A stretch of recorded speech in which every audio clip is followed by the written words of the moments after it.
Good day, friends and viewers. Today we will talk about the short story written by Khalil Gibran, a famous Lebanese American poet, a painter, and a philosopher.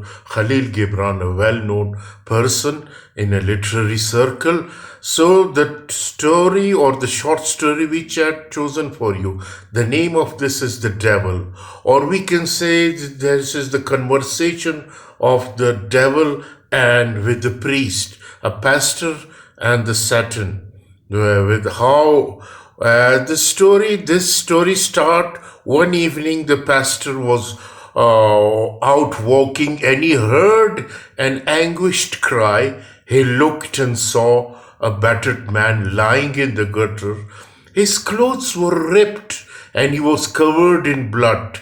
The man was crying, "Save me, have mercy on me, please help me, I am dying." The pastor did not want to get involved. He thought that the man was probably drunk or on drugs, or maybe he was a criminal and was in a fight with other criminal. His first reaction was to keep going on and not get involved. He kept walking nervously, looking over his shoulder. The wounded man yelled again, "Please don't leave me. I am dying." Pastor then thought that possibly the man was insane or something. He didn't know what to do. He kept walking, but then the man called out, "Please come close to me. You and I have been friends for a long time. Don't you recognize me? You, pastor, are the good shepherd, and I'm not a criminal. I'm not insane. Please, you know me. Come over to me, and I will tell you who I am." The pastor leaned down and said, "What do you mean, who I am? I don't know you. Who are you?" And the man struggled to talk through a bloody mouth. "Oh, you know me. You have seen me 1,000 times, and you talked about me every day. I am dearer to you than your own life." The pastor said, "You're also a liar. You're dying. You better start telling the truth. I don't know you. I have never seen you lying face before." The wounded man moved slowly, looked squarely into the pastor's eyes, and suddenly a small smile appeared on his bloody lips. In a deep, smooth voice, he then said, "I am Satan. I am the devil." The pastor recoiled and screamed, and the distorted face in the gutter, "God has shown me your hellish image and justly caused me to hate you. Cursed be you forevermore. The mangled lamb must be destroyed by the shepherd, lest he will infect the other lambs." Satan answered, "Be not in haste, pastor. Come and close my wounds quickly before life departs from my body." The pastor responded, "These hands which offer a daily sacrifice to God shall not touch a body from the secretion of hell. You must die accursed by the ages, for you are the enemy of all humanity, and it is your purpose to destroy all virtue."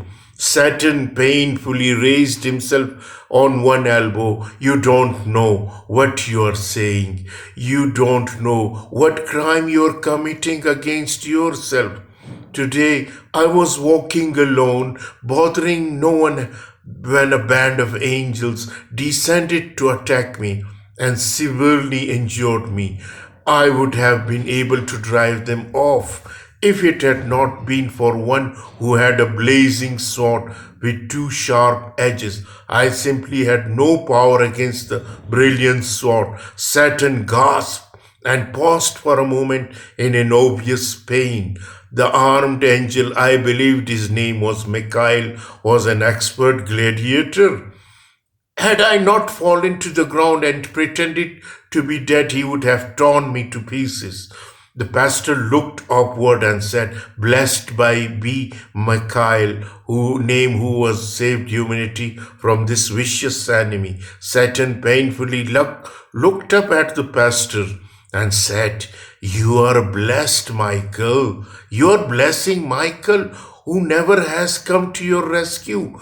You are cursing me in my hour of defeat, even though I was and still am the source of your tranquility and happiness. You deny me your blessing and extend not your kindness, but you live and prosper in the shadow of my being. You have adopted my existence and excuse and weapons for your career, and you employ my name in justification for your deeds. Has not my past caused you to be in need of many present and my future? What is it, Pastor, that you wish my death? Have you reached your goal in amazing wealth? Have you found it impossible to extract more gold and silver from your followers using my kingdom as a threat? Pastor, do you realize that you will starve to death if I die, and what you do tomorrow if you allowed me to die today? What vocation would you pursue if my name disappeared? For decades you have been roaming these villages and warning people against falling into my hands. They have paid for your advice with their dollars and the product of their land. What would they buy from you tomorrow if they discovered that their wicked enemy no longer exists? Your occupation would die with me, for the people would be safe from sin. As a clergyman, surely you realize that my existence alone has created my enemy. The church, you and I all together, are the conflict which remove gold and silver from the faithful pockets and deposit it into the pouch of the preacher and the missionary. How can you permit me to die here when you know it will surely cause you to lose your prestige, your church, your home, your livelihood? I am the father and mother of sin. And if sin were to vanish, the fighter of sin would vanish with it, along with their families and structures. And Satan stretched his arm and bent his head forward and gasped deeply. His face turned to gray. Then he fixed his glittering eyes upon the pastor's face and said in a faltering voice, "I am tired and weak. I did wrong by using my waning strength to speak on things you already know.